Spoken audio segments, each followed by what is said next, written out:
My parents were married about a year before my brother was born, my older brother, Cyril Wyche Dickson. And he came about 2 weeks early, weighing 6 pounds, and I believe that's right. Anyway, he was my grandfather, John Lewis Wyche, was a minister of the gospel, and he also studied phrenology as an avocation, I guess. And he examined my brother's head and told my mother when he was a small baby that she would have trouble with him because he had no natural caution. And that proved to be so, because even as a toddler, he was very venturesome, and he didn't want to stay in his crib. And so he learned to climb out, and then he would run to the door if he could get it open while he was gone down the street. And so she had to chase after him and bring him back, and it became so much of an issue until one time she actually chained him to a tree in the yard. But her older brother, Cyril, for whom he was named, came over and told her she couldn't do that and freed him. But of course he was gone again. So as it turned out, they made a pact that he must be home by 9 o'clock every evening, and he adhered to that rule religiously. But in the meantime, he roamed the whole Dallas-Fort Worth area and was interested in the cavalrymen and the things that they did with their horsemanship. He wanted to do with his small pony. He had a little Shetland pony, a paint, and his name was Billy. He got him for Christmas, I believe, one year. It was a surprise. And so he rode him everywhere. But when the cavalrymen stood up in their saddles, he wanted to stand up in his saddle. And when he did that, sometimes he would ride our cousin's larger horse, because our Uncle Charlie gave our cousin Susie Lee Wells a horse named White Eagle, and he was quite a bit larger than Cyril's Billy. So Cyril, she couldn't ride him very well, but Cyril could ride him, and so he was a little bit more of a challenge for him to ride and to stand up on. And one time he fell off White Eagle, and Mother discovered a huge, terrible-looking bruise on his body. And she said, "What happened?" And he said, "Oh, I fell off a White Eagle." And she said, "Well, what did you do?" And he said, "I just laid there and whimpered a little bit and got up and went on." So that was one of his things. Another time he was riding his horse downtown on the street, and he was afraid the traffic that his horse might be hit by a car or something. So he got up on the sidewalk with him, and a police officer saw him, and he said, "Son, you can't do that. You can't ride on the sidewalk." And so he had to go into the street again.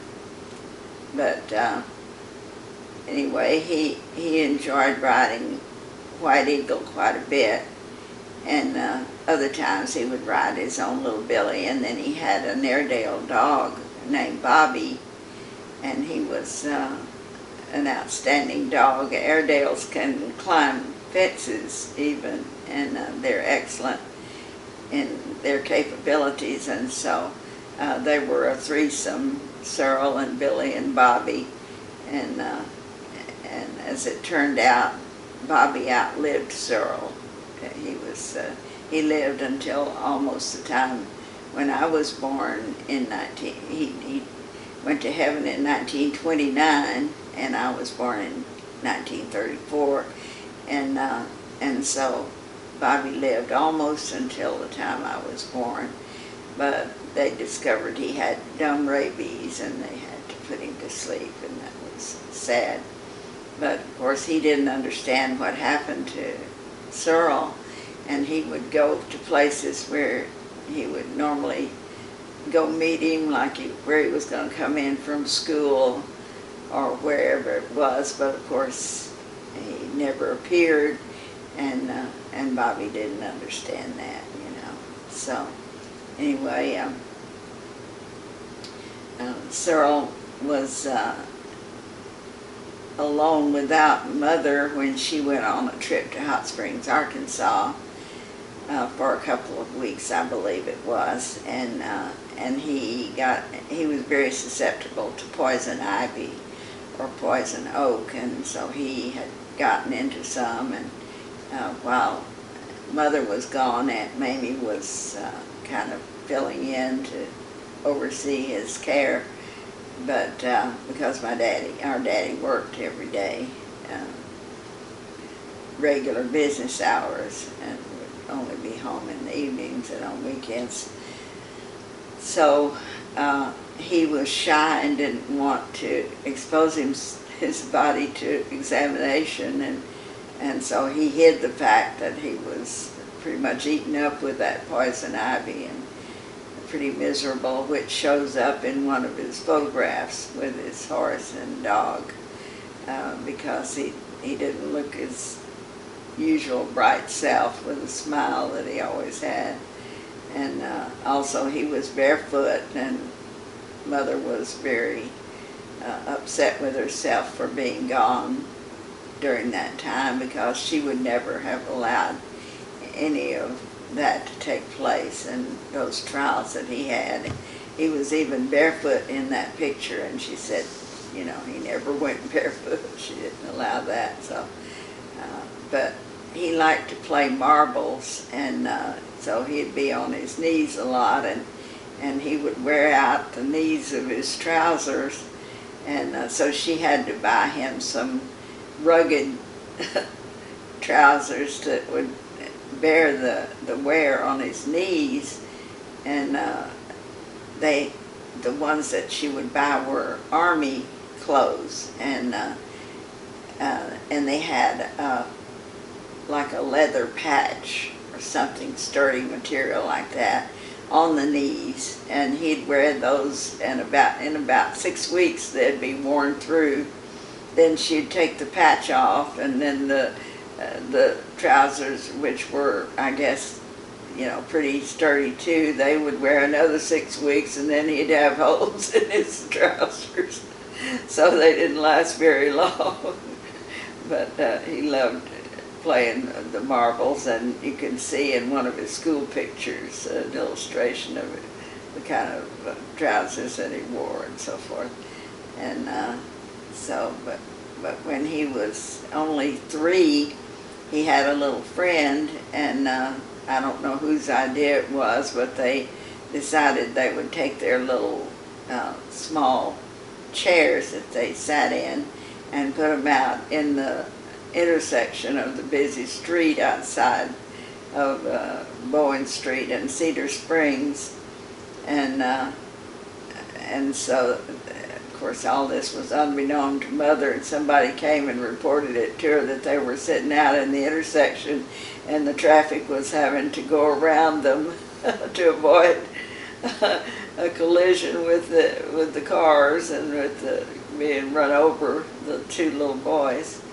And one of his friends, I don't know if it was the same one, I think maybe had a baby sister, and my brother always wanted a baby sister, so he tried to trade his friend out of his. He said, I'll give you my kitty car, which was a very prized possession, you know, And his friend said, I'm sorry, I can't do that if she's the only one I have, you know. So, but he made the effort anyway. He wanted to do that. And every day, from the time he was about 4, our uncles were lifeguards at Kidd Springs, which was in Oak Cliff.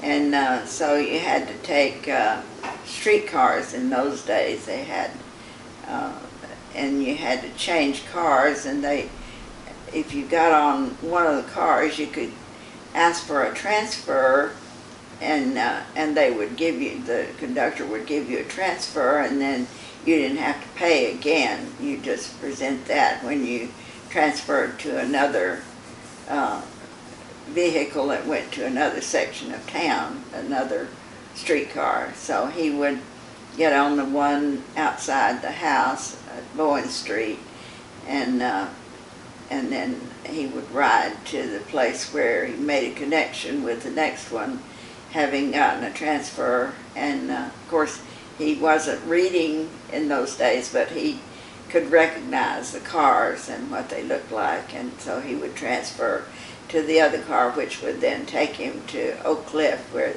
our uncles were lifeguards, and he would swim all that day because they taught him how to swim and expert swimming and diving also. And he even would climb up to the high diving board and dive from there.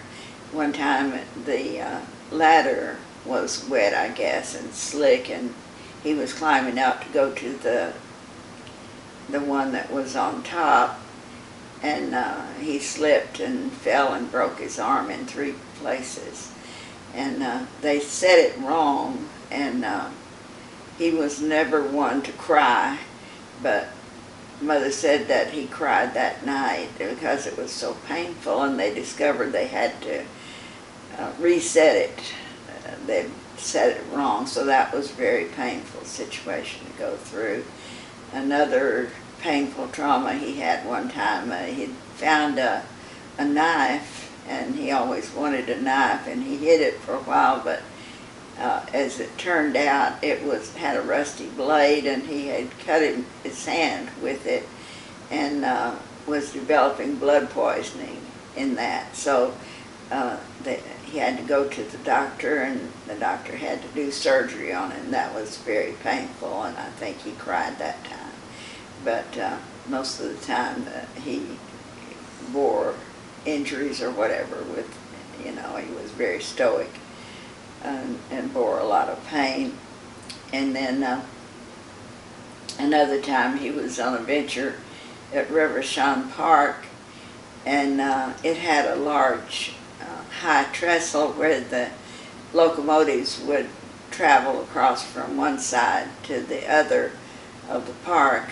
And so one day, as it turned out, he was going across the trestle on foot, and he saw that there was a locomotive coming, and he didn't have time to go back, and either go forward or back and get off safely.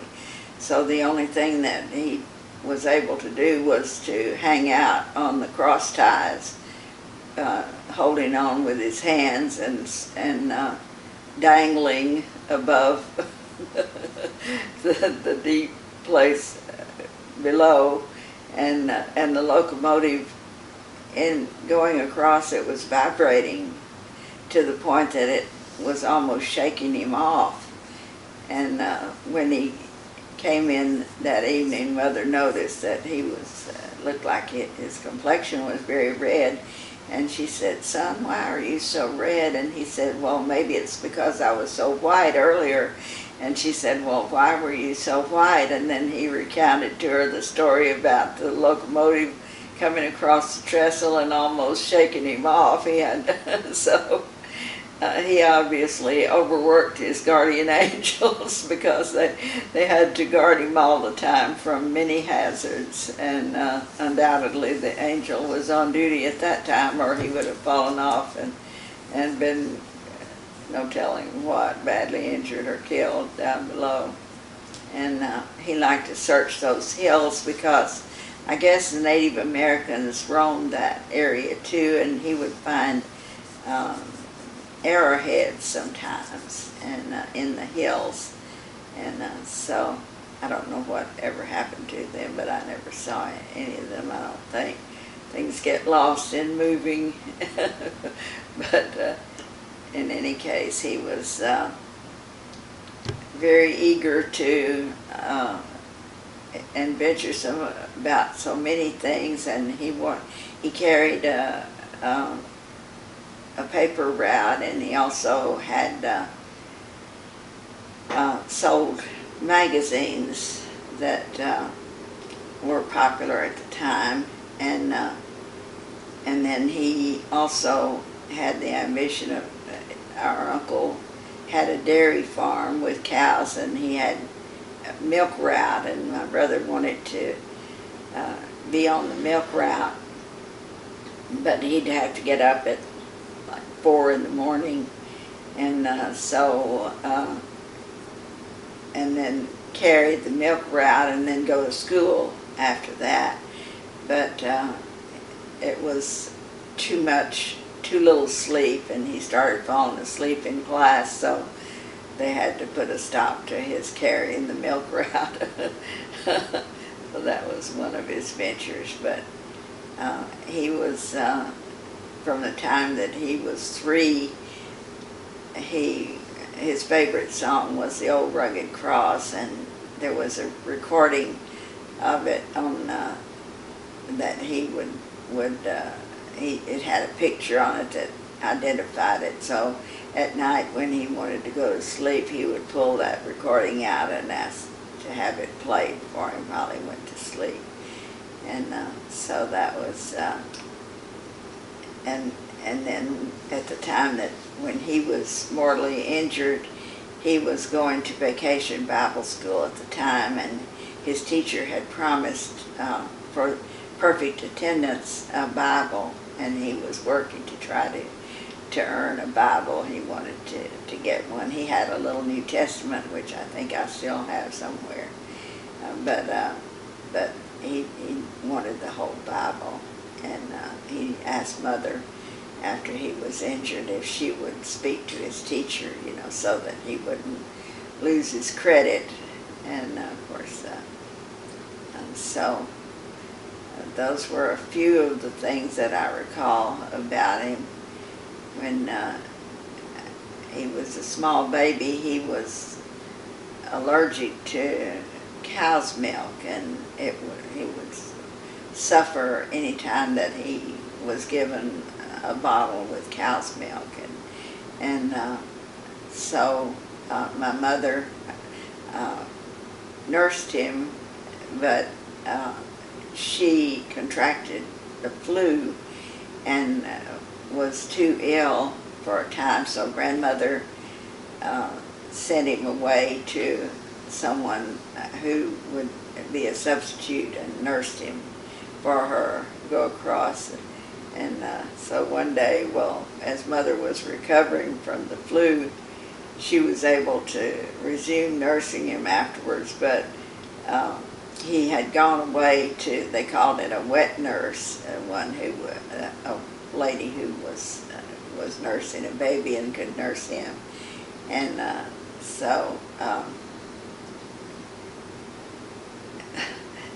Mother was wanting to have him, and so my grandmother had a lady who was working in the house for her, and I guess she was doing the laundry, and so when asked to bring Cyril, they said, "Where is he?" And he was gone away to the wet nurse, and unbeknown to Mother, and grandmother didn't want to divulge it, so I think she said, "Well, he's in the crib," or whatever, and the lady who was the housekeeper or whatever said, "Oh no, I put the laundry in the crib. Is that baby in there?" So it turned out, so grandmother had to had to explain what was really going on, because she thought she'd smothered the baby to death with the laundry put in the crib. So those were a few adventures. And my brother, when he was a toddler, he would beg Mother to let him loose, out of the crib. So, and he'd say, "Please, Mommy, Money, let he out. I'll be duty boy," and and then that was not true. He would make for the door and run away, instead. But he'd plead to be released. And one time, the only time that he didn't make his 9 o'clock evening appointment was when there was, I guess it snowed that day, and he was caught out in the weather and a long ways from the house and couldn't get back. So I think that time my daddy had to take the car and go after him and find him, and bring him back, because he was snowed out. But that was the only time that he didn't make his 9 o'clock curfew. And after he would come home, he and Mother would have a time when he would share with her what went on that day and what things had happened, and what transpired with him that day. And so she would learn the things that went on. And he lived to age 10 and a half, and my mother was given warning. She felt from the Lord that he was going. She had 3 prophetic dreams where she saw him with adults working over him, and he was wearing a swimsuit. So this made her think if perhaps she could keep him from going swimming, maybe she could prevent it.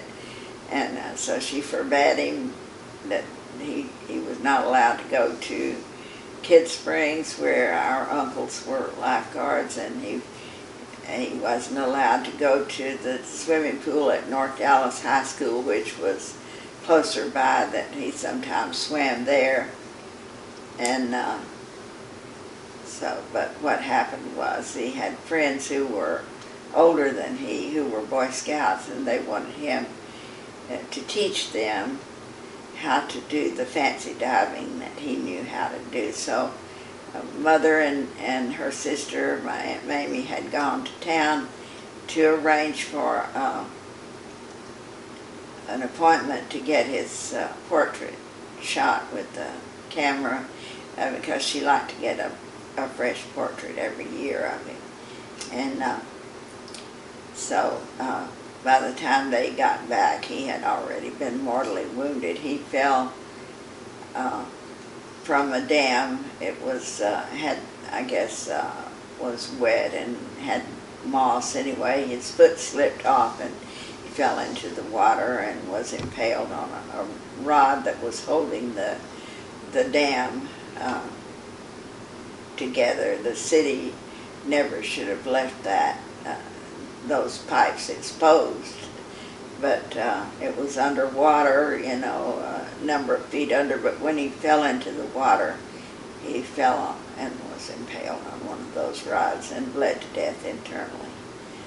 But Jesus came after him. He saw him, and my grandmother was sitting with him, and when Mother had to step away briefly, and she said while Mother was gone, he prayed a beautiful prayer right out of heaven.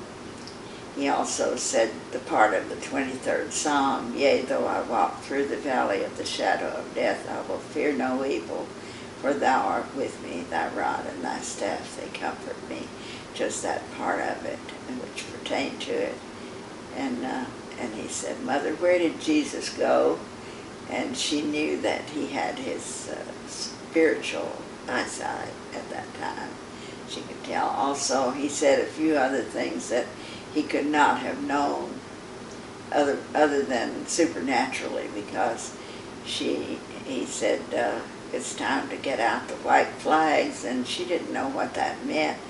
But as it turned out, the funeral cars, as he was heading for the burial, had white flags on them. And he also said, Mother, what did they put in my grave? What did they throw in my grave? And as it turned out, someone threw a little bouquet of flowers into his grave. But of course they didn't know that, and that was something that he saw beforehand. So there were a number of supernatural things that were divulged during the time when he was injured and the time that he went to be with the Lord.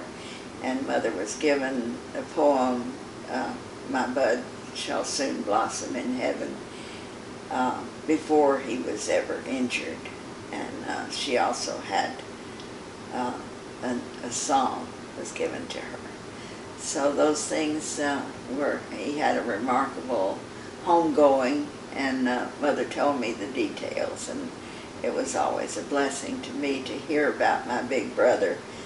And I'm looking forward to meeting him in heaven, because he's been there since 1929, and now he's probably about 100 years old. So